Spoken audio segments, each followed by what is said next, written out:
want to know what's the kindest way to break up with someone. What do you think? The kindest way? Okay, I'm going to say the kindest way, I think text, email, voicemail, Canada Post. You're taking the easy way. I don't want to be in the same room. You're taking the easy way. Well, yeah, that's the easiest way. It's the kindest way for me. Okay, no, not the easiest way. The kindest way for me. That's the easiest way. Is those things. Okay, so the kindest way, I like that. That's probably what most people do. The kindest way is to actually be honest and just, you don't have to sit there and say, I don't love you anymore and you make me sick and you're a terrible person. You just say, I just think that we've just changed and grown apart. We don't seem to have the same ideas anymore and I just don't feel the connection and I'm really sorry and I admire and respect you as a person, but it's just really not working I don't think it's working for either of us. How do you feel? Put it back on them and ask them what they say. And then you can at least start a conversation with them, right? Have a little conversation.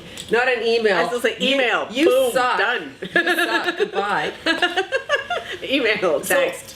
So I think basically the kindest way is to actually directly talk to them in person, sitting in front of them. Don't take them to a restaurant where they're going to cry and scream and throw things or whatever. You want to actually have it where you're in your own element with them. Because you don't know how a guy or a girl could react to this, right? Mm-hmm. They could be very, very upset. Mm-hmm. That's why you text. They could go postal. You can't get hit in the head with anything if you text. She's got a point, actually. She does have a point. So that's the cheap ass way out of it. I know. See, it's terrible. Socially speaking, I think that's why terrible. people do it. For sure. Socially speaking, it's terrible. You know, you text, we're done or whatever, or by email. I've actually done it by email once. And that was only because. How long had you seen them? A year.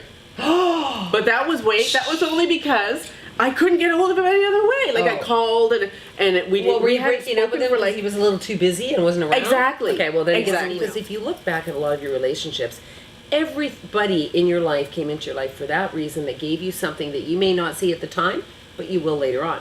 They may have taught you what not to do. I mean, there's that too, right?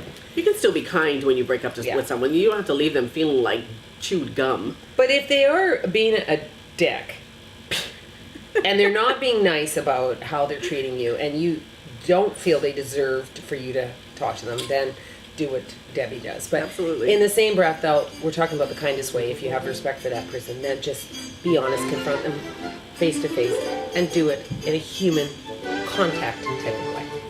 Anyway, we hope that helps you. So keep writing. We love all your comments. See you guys.